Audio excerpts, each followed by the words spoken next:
Assalamualaikum warahmatullahi wabarakatuh. Alhamdulillahi rabbil alamin. Wassalatu wassalamu ala ashrafil mursalin Sayyidina wa maulana Muhammadin wa ala alihi wa sahbihi ajma'in.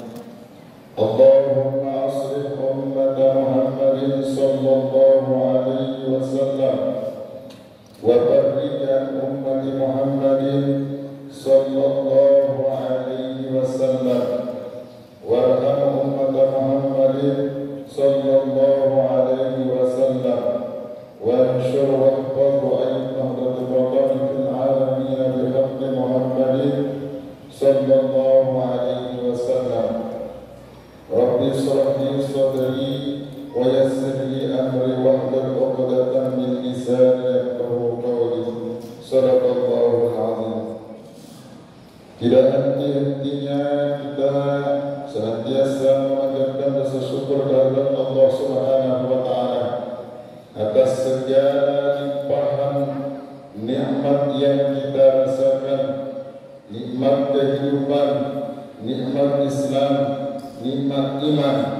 Maka sudah sewajar dan sepantasnya kalau kita senantiasa mengucapkan syukur alhamdulillah atas segala nikmat yang Allah berikan kepada kita.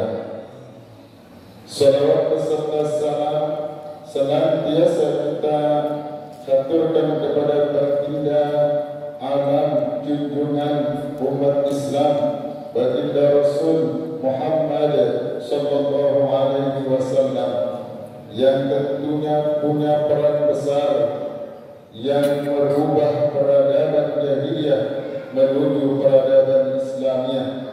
Berkat jasa beliaulah kita hari ini bisa menikmati indahnya beragama Islam.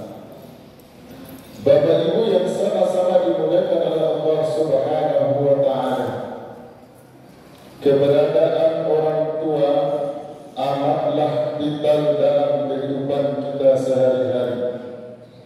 Orang tua kita yang telah berjasa melahirkan kita, yang telah berjasa mendidik kita sampai pada kita menjadi manusia paripurna seperti saat ini.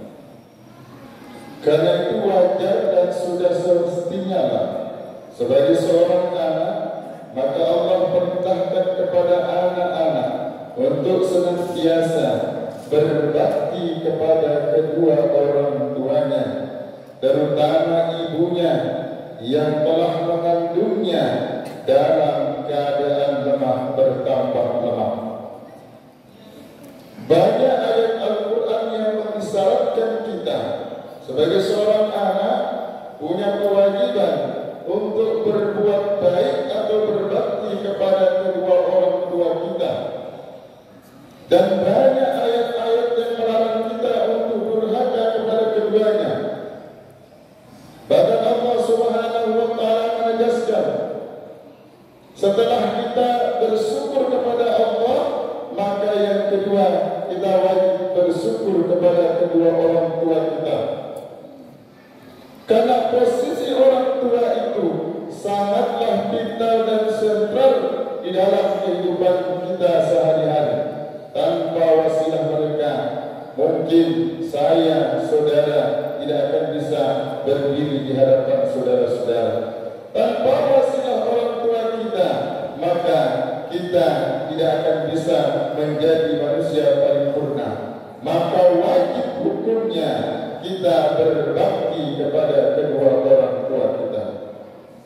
Allah Subhanahu wa taala menegaskan di dalam firman-Nya dalam surat Luqman ayat 14, Allah mengatakan, "Wa wasaina al-insana biwalidayhi hamalathu ummuhu wahnan ala wahnin wa fisaluhu fi amaini an ishkur li wa liwalidayya ilayya al-masir."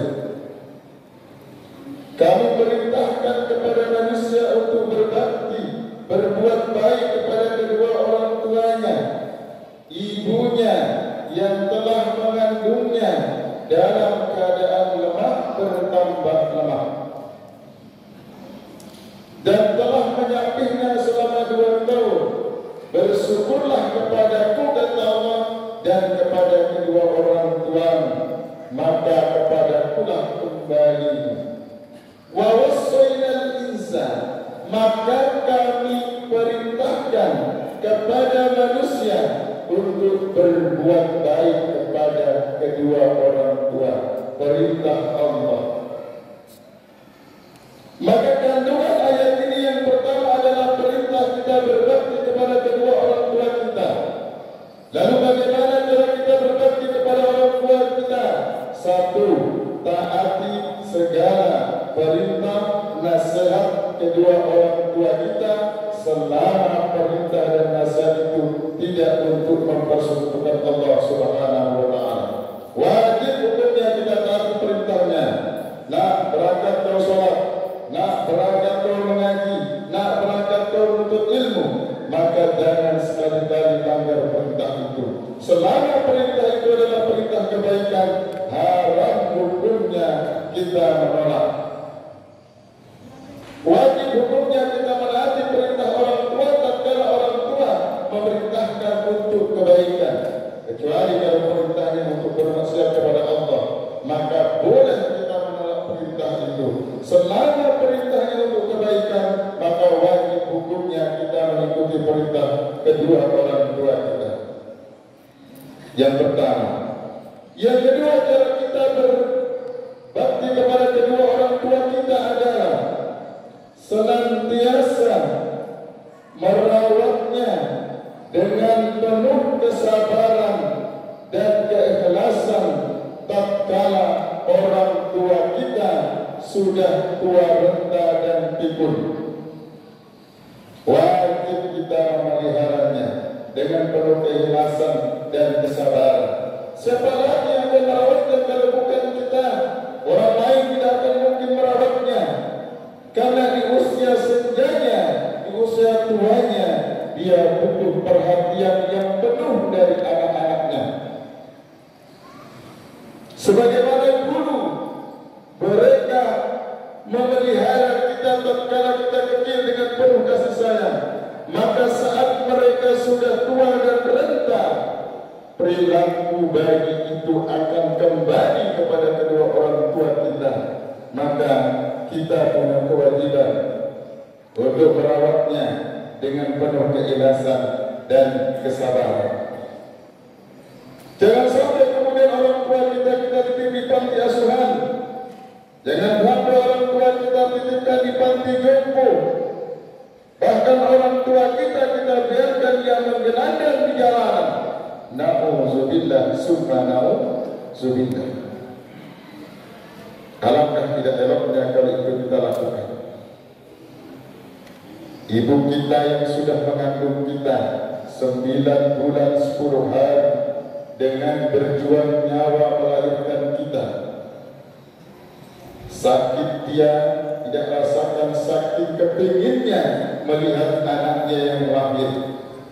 Kita bisa bayangkan Bapak Ibu 9 bulan 10 hari dibawa kemana-mana, ke pasar dibawa, ke majlis taklim dibawa, beribadah dibawa, tidur dibawa, bahkan ketika usia kandungan memasuki 7 bulan, 8 bulan, 9 bulan, kita sebagai anak dalam perut menyiksa ibu kita.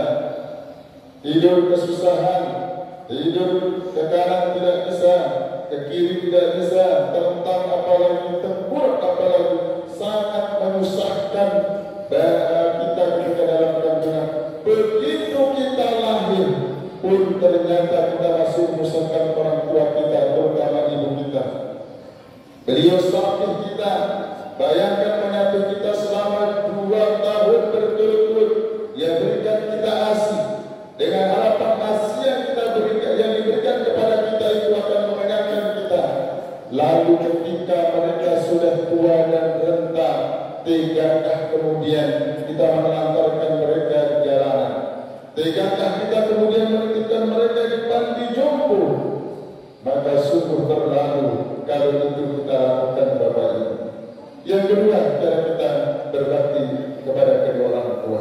Yang ketiga, cara kita berbakti kepada kedua orang tua adalah merendahkan diri di hadapannya, bertutur kata yang sopan dan santun di hadapannya, tidak merasa paling benar sendiri, tidak merasa paling hebat sendiri, mentang-mentang sudah sarjana, mentang-mentang sudah bergelar S2, S3, profesor di hadapan orang tua.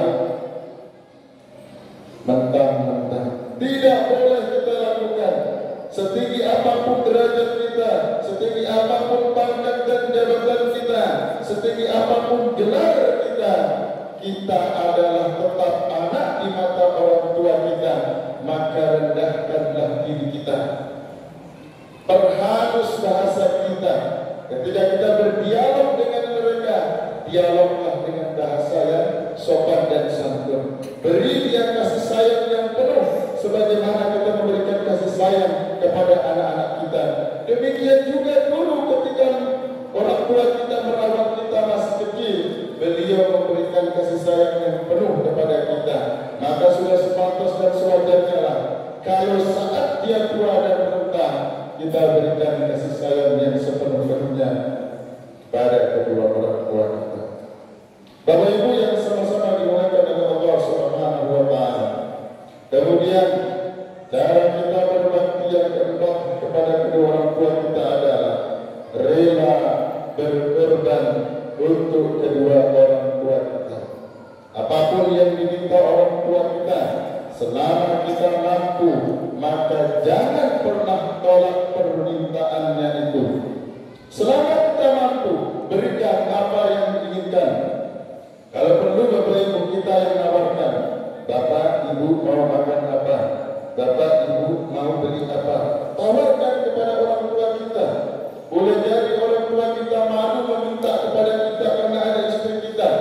Boleh jadi orang tua kita malu meminta karena dia tidak ingin meminta kepada kita.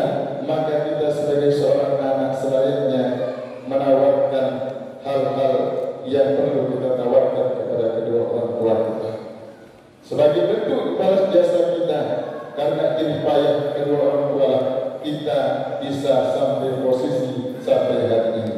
Jadi kandungan surat Luqman ayat 14 yang pertama adalah terkait dengan perintah kita berbuat baik kepada kedua orang tua kita atau berbakti kepada kedua orang tua kita.